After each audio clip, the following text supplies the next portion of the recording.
The Porsche 911, an iconic car, a dream car for many. However, growing up, I never quite understood the allure of the brand.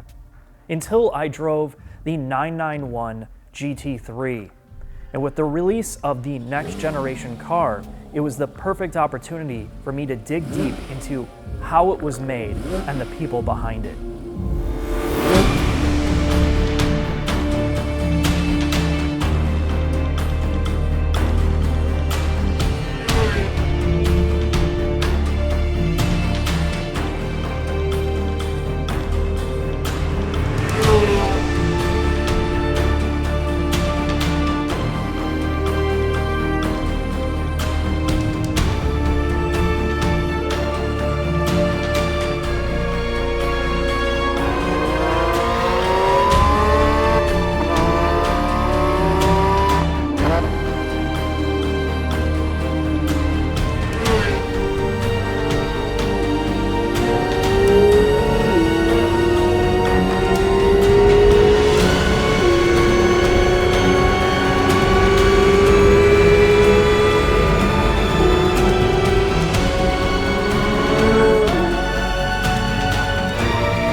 My name is Andreas Bräuninger, and I'm the director of the GT cars in Porsche Development Center in Weissach.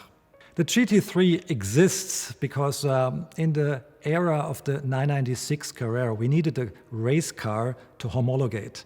And therefore, we put out a batch of, the first planning was 200 cars with all the ingredients that you needed to homologate a race car.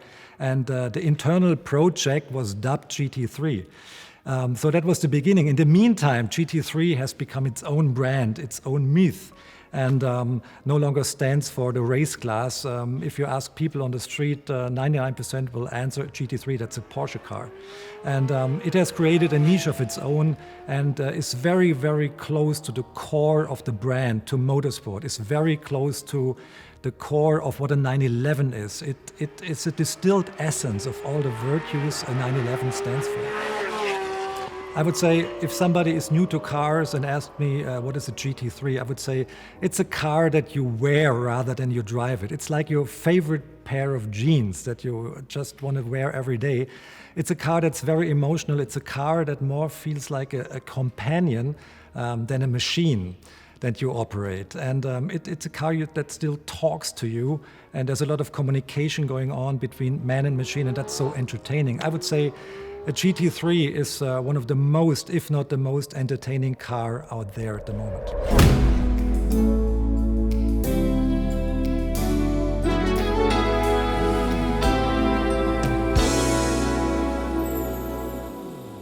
The 992 GT3 is a pure-focus driver's car that blends motorsports prowess and daily drivability, something that you can get in, be comfortable, have all the modern technology and amenities, take it to the racetrack, and then drive it back home.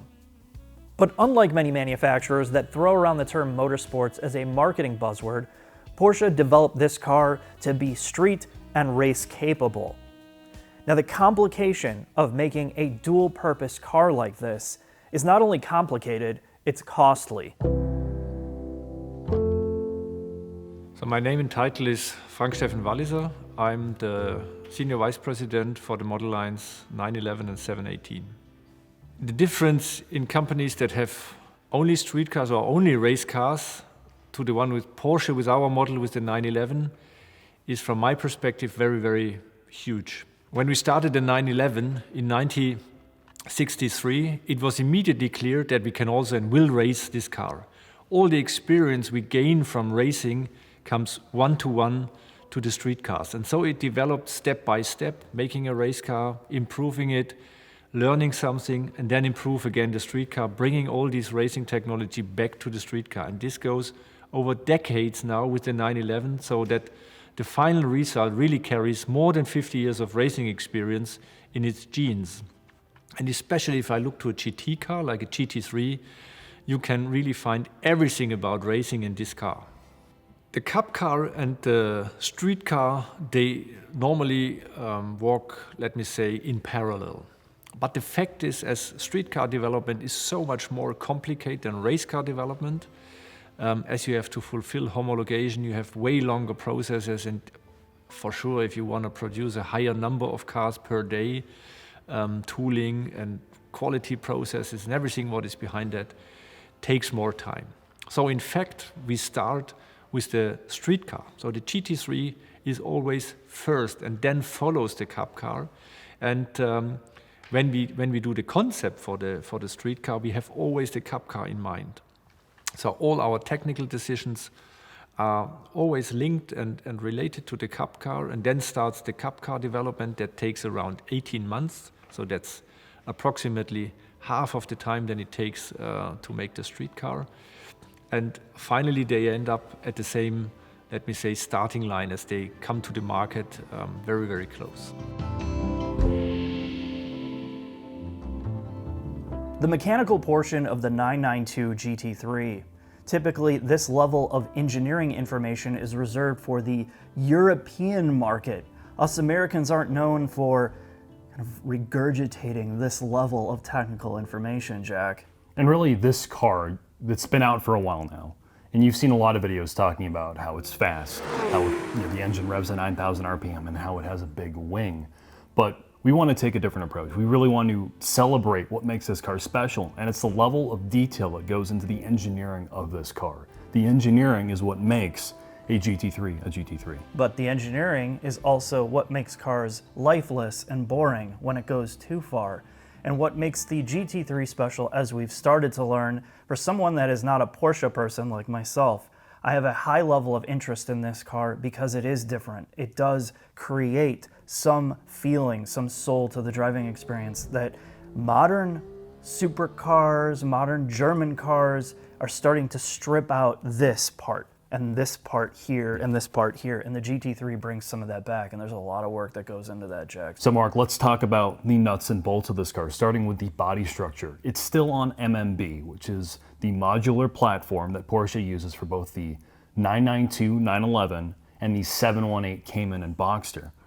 And this car goes down the same line as the regular 911, but it does have some significant improvements, both to the front suspension and the front and rear fascias, not to mention aerodynamics. All of that presents a unique challenge, sending down a one-off car with a standardized assembly line. This 992 GT3 is much different than the other cars, and most of it has to do with the front end or front suspension. This change to double wishbone seems like it would be a simple solution, but it's not a unified solution to all the 911s. It's reserved for, at this point, only the GT3. And I wondered how they made this happen, and the true story is it wasn't that simple.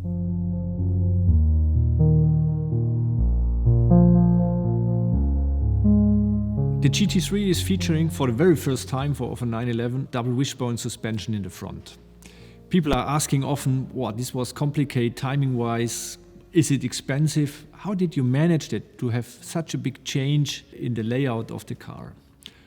It was demanding, no question, and it was, I still remember the day when we made the decision. The outcome was the outcome of a master thesis of one of our students. He did an investigation if it could be possible. And the result was yes, and then as we have all been convinced by this solution, we just started working. We had to convince for sure our production colleagues, our controlling colleagues, but there was a good chance as we changed also the damper layout, and we did not have a special damper for the GT3. We could use the layout of the street cars, what gave us some cost advantages, and we reinvested it then again in the double wishbone layout. Production was not easy. That was really necessary to convince the colleagues, but we have also a lot of racing fans and GT3 fans in production, so they made it possible. And once it was on the street and you could drive it, it was not difficult to convince anyone anymore, as the result is so cool, and how the car behaves now with that was a big step for us. And it also went in parallel with our race car development, because the first car that was featuring it was the GT3R, still on the 991 platform, so we could really carry over parts, learn things on the racing variant of it, and then it finally brought it to the street car. Something we can be really proud of.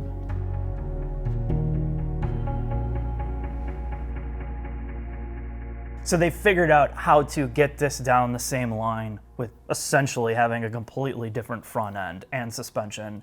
And they made it financially viable by moving bits and pieces around. And I think this, to me, driving this car back to back with the 991.1 and 2, you realize how much of a difference this makes. If I had one major complaint about the 911, it was always the front end. And you notice it more when you get out of a car like the Lotus, Evora, or like the Elise and Exige cars, where they have some of the best front end connection of any car on the planet, in terms of a road car, right?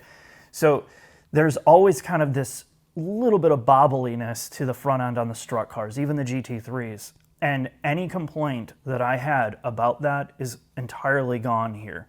The directness in the front and the stability in the front is far, far superior with the double wishbone suspension. The other thing that it allows them to do is to fit a bigger wheel and tire in there. And that was the other thing, at least in the racing program, that they were limited with, was the wheel and tire size. Now they can throw huge tires at it, and you're getting more progressive camber change under compression, something that a strut struggles with.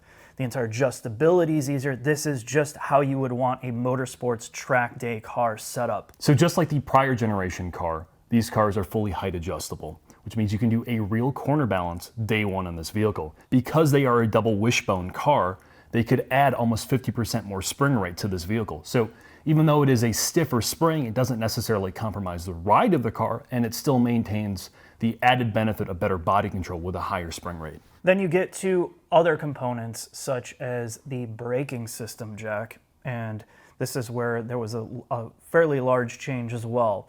They went to the 911 turbo size brake rotor in terms of diameter. However, they narrowed the disc to save weight, and they also improved cooling by having directional vanes on the inside of the rotor, the parts that you don't see, and they removed the drilling through the rotors and now have divots instead. And those divots allow for pad scrubbing, but it doesn't compromise the structural integrity of the disc and doesn't create as much heat checking cracks that a cross-drilled rotor has. When you go to the PCCBs, that's where things get even more extreme. You get a 50% weight reduction over the cast iron discs, which means the suspension has to do less work on the rebound cycle. And of course, as we're learning from talking to Brembo, there are extreme advantages to the carbon ceramic matrix that is in the PCCBs. They don't dust, and they will hold up just as long as the cast iron counterparts, with the exception of one thing. They cost, the cost is significantly more. And this weight savings philosophy is also carrying over to all of the individual suspension components on this car. So you have an aluminum front and rear subframe, and all of the control arms for this car, the many, many links, are all aluminum. This weight saving strategy also carried over to the body structure of this car. Despite being a wider car, a longer car, this technically essentially weighs the same amount as the prior generation vehicle. The way they did this is adding bits that was reserved for like the GT3 RS and the prior generation car to this.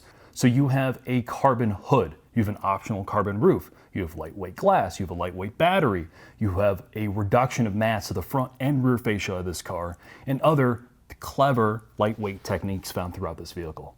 So this car is not bodied on the 911 Turbo like the GT3 Cup car is. This is bodied off a regular Carrera.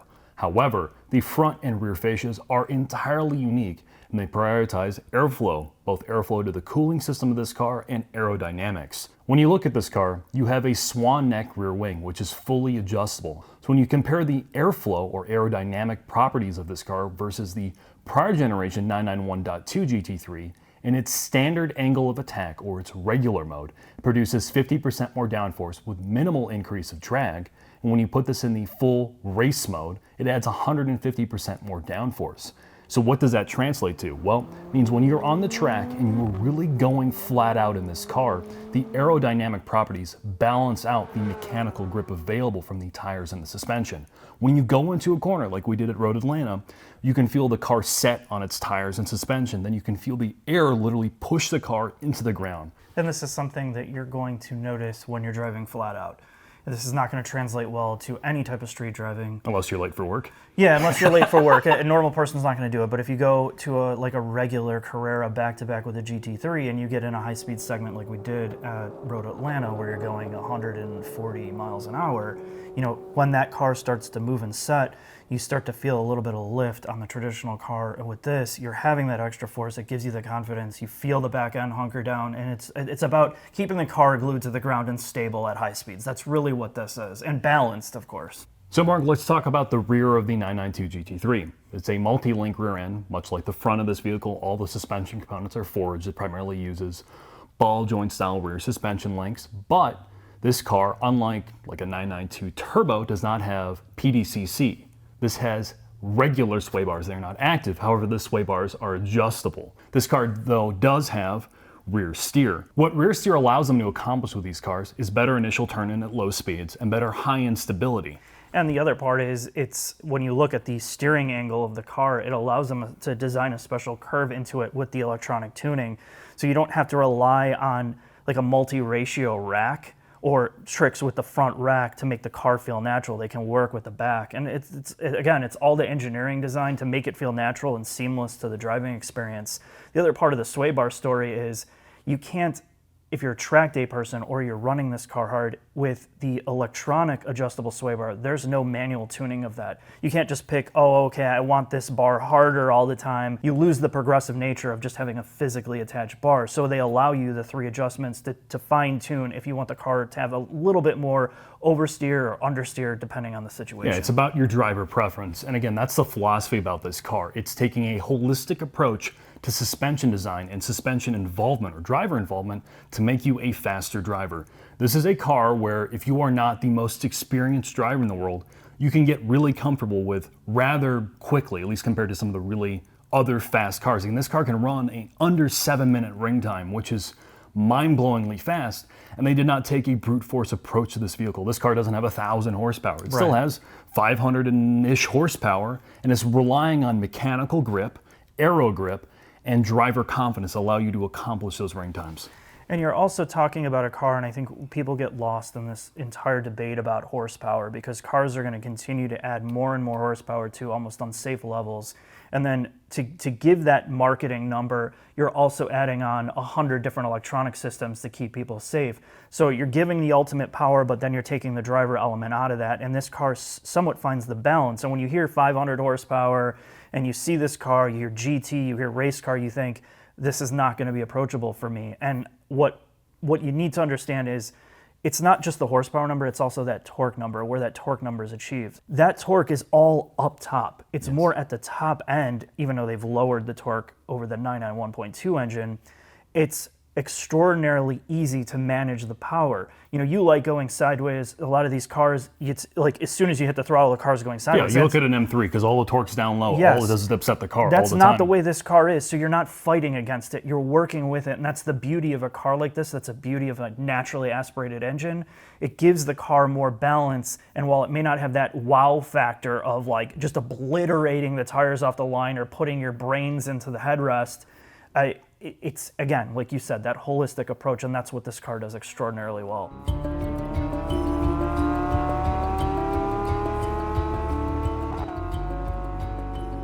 If you look around, we see that naturally aspirated engines are disappearing from the market and from cars. What is definitely a pity. That the main trend is really downsizing, it's turbocharging. I still feel that a naturally aspirated engine with its linear power, with its very, very good throttle response, is something what fits extremely good to a sports car. And if you have, in the case of the 911 and in the case of the GT3, a high revving engine, also the emotions rev up.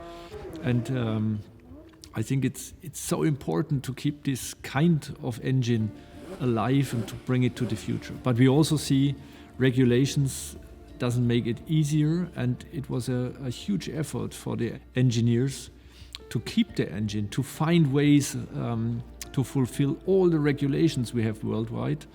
And if I look at the result, I can be more than happy because we have if not the best, normally aspirated engine we ever made. 4 liters 9,000 RPM and over 500 horsepower. That's one of the reasons why this car is extraordinarily special. This is not the same engine that was found on the prior generation GT3. They made quite a few changes. This is in fact much closer to the 991.2 Speedster, and that's primarily due to the ITBs.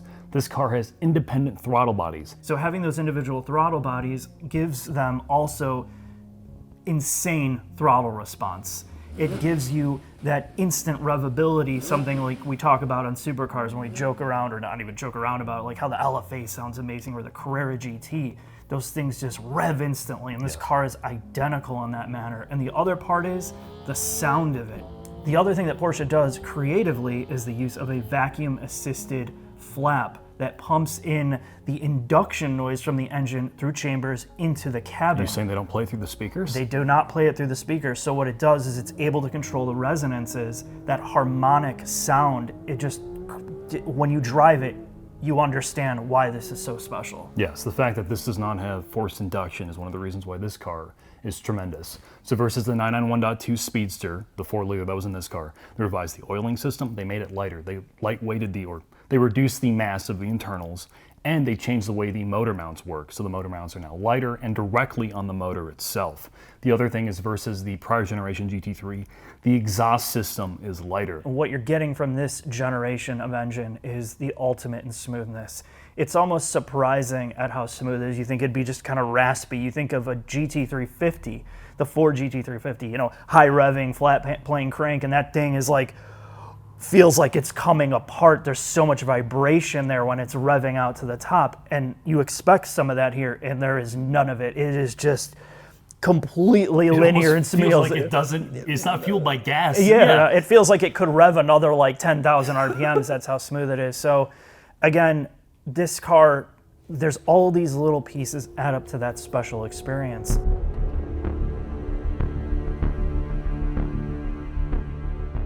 When we brought out the 991 first gen GT3, we could only afford in this huge development project to develop one gearbox, and we wanted to develop the gearbox that is most competent on track and gives us the best track times, because the car is coming from Porsche Motorsport, and we have to be on pole position. That was at least what we expected from ourselves. But we knew that we couldn't really get the old school driving customers into the car, because they were used to the manual shift operation, and it's very popular on GT cars to operate the gears yourself. We knew that, and we found out with the GT4 and the 911R that there's a huge market on the aficionado side, the car aficionado side, for manuals. So we decided to bring it back on the second generation GT3 and offer a choice, because life is always good when you have choices. In that case, it's not an easy choice, because both gearboxes are really great. We find that more touring customers opt for the manual transmission, especially in the US. So we have take rates there. I couldn't believe myself, more than 50%. And that shows us clearly that the enthusiast car market is so much alive. And we're really happy to be able to offer both variants. And I have trouble myself sometimes to choose a PDK or a manual, depending on the mood and depending what I'm going to do with the car. And it's great we have both.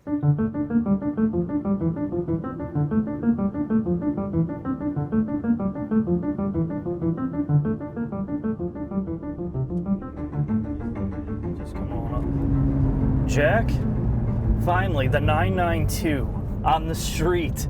This thing is going to eat up this road faster than we can manage. Yes, so later in this drive, we're going to head to Road Atlanta, where we're going to chase Patrick Long. But before then,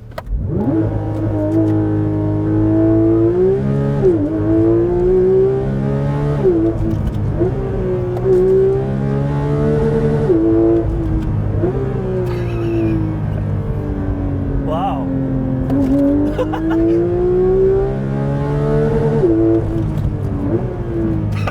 Look at the road ahead, you just want to go flat out. That's the problem in this. yeah, this is a spectacular automobile for all the reasons we talked about in the shop. And you and I have had the unique privilege of driving both generations of the prior 991 and the 991.2. We've spent time with the Cup Car team. We've driven the prior generation on track, and we have talked to pretty much everyone involved with this car at this point. And I'm going to say this.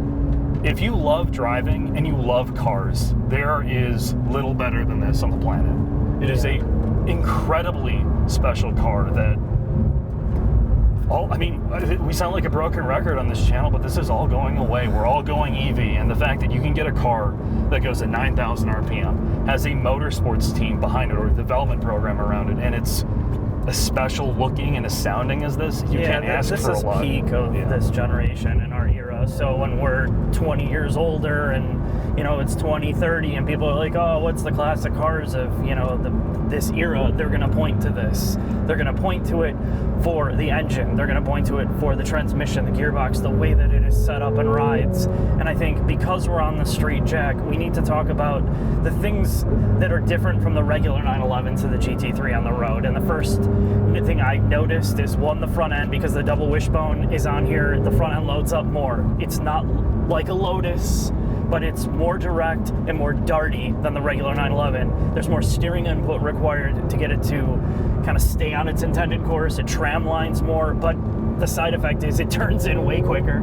It wants to rotate quicker. It's just a sharper car, and it also is much firmer and bouncier on the road. So pavement unsettles it easier. The back end seems to want to rotate over some bumps more, but that's exactly what you want out of a car like this. It's just, we had the Miata ND2 on this road, and we were like going flat out. We're like, yeah. And on this road, you're like, one, I'm thinking about my last will and testament. I'm thinking about where's the closest paramedics, the closest hospital, and it's just indicative of when you get this much power on a street, it's very hard to use it. And this much capability. Yeah, and we talked about this back to back with the manual. On the street, the PDK is far more enjoyable to drive. You can go up and down, up and down, up and down, play around with it anywhere, and it just... it's just that you can't do with the manual. And on the street, it's more fun, but on the track, it gets a little bit more boring because it's so easy. You miss that heel-toe experience. Yes, you miss the manual engagement. You miss the difficulty in making all of this work together. So I have a hard time. I'm like, if I'm going to buy a GT3, I'm thinking, well, I want to track it, but at the same time, it's so much better on the street with the PDK, so you can't lose either way. That's going to be a hard decision. It's, again, first world problems. I think really, before we get to the track, Jack, what's your kind of final feel about this on the road? You and I have driven pretty much every car in existence at this point, outside of some of the hyper exotics. Yeah. And honestly, man, I mean, this is because I'm a Porsche person, maybe, but I'm not a Porsche person. It's amazing. At all. It's amazing. This is to me another level Porsche. This is what I associate with when you say, oh, what's the Porsche experience? This is the car. This is the car that will take you from not being a Porsche person into one. It's just... To me, it's like a religious experience driving this Well, a religious experience, and you got to donate over $200,000 to the Church of Porsche for this gift. But honestly, Mark, with that, I think it's time for us to head to Road Atlanta. All right.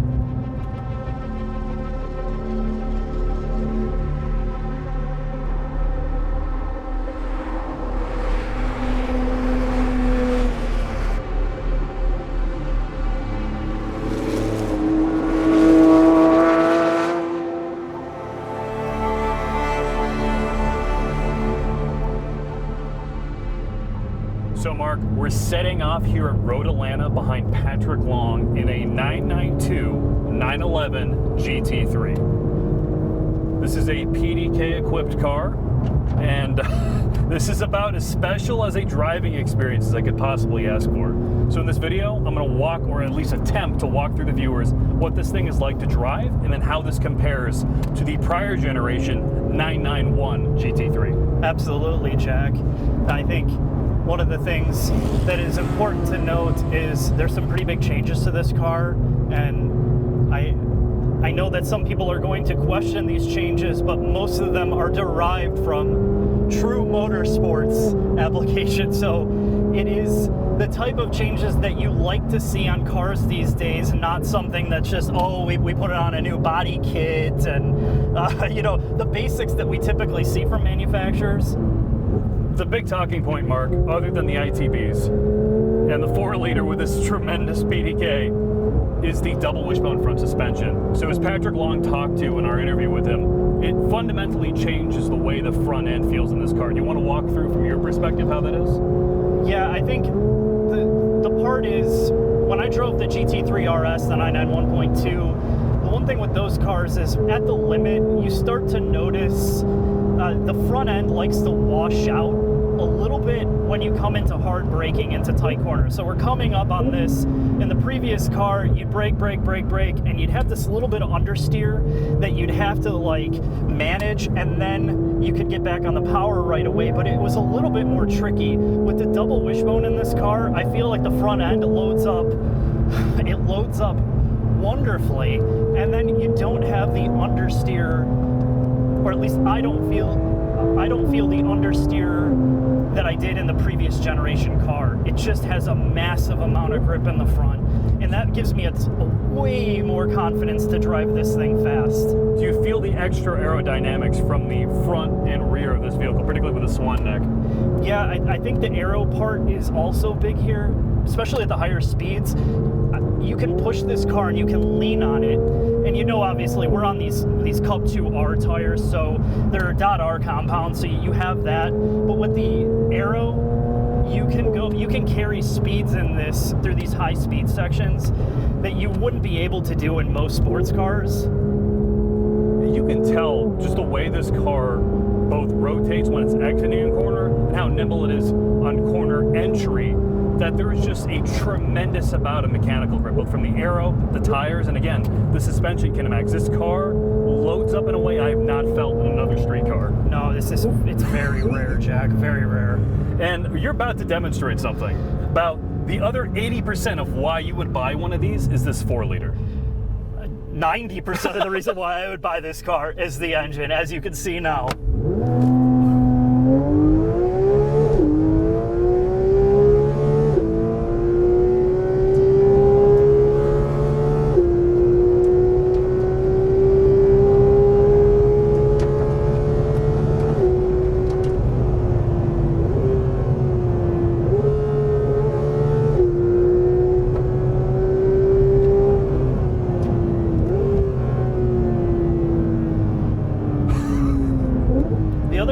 About this car is in these tight sections. This to me is what I love the most. The biggest change for me is I can go flying through here in the tight stuff where I'm not wondering what the car is doing. It just feels so natural. I know the front end is just loaded up. There's so much grip up there, and you feel it all through the steering wheel. And as somebody that's an enthusiast driver, you know, obviously, where most of us are not going out there and racing. So this is the closest thing you can get to me to having that race car experience from a road car that you can actually drive home, which is what I love about driving this car. And that's the worst part about this for me, is I know this is a last of its kind. So it's even more special. And to complain about anything, really, anything that you have here that would be a complaint is just minor. So Mark, let's send off the viewers with what makes this car so special. Nail it.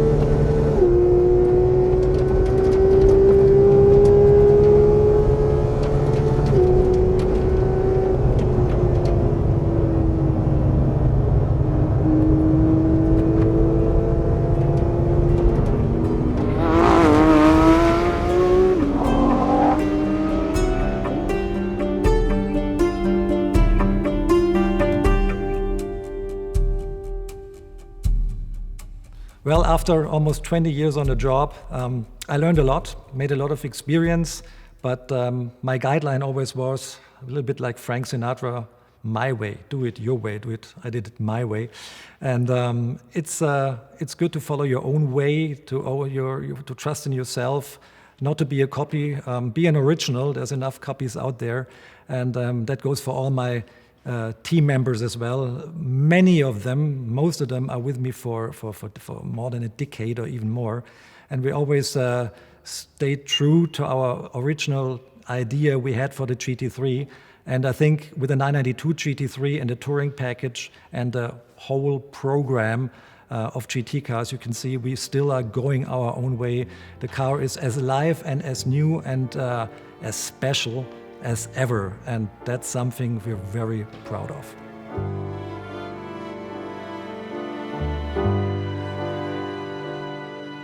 The GT3 is not a car that Porsche needed to make. It's not something that was designed to appease the masses or to pad the bottom line. It was a car created for those who love to drive.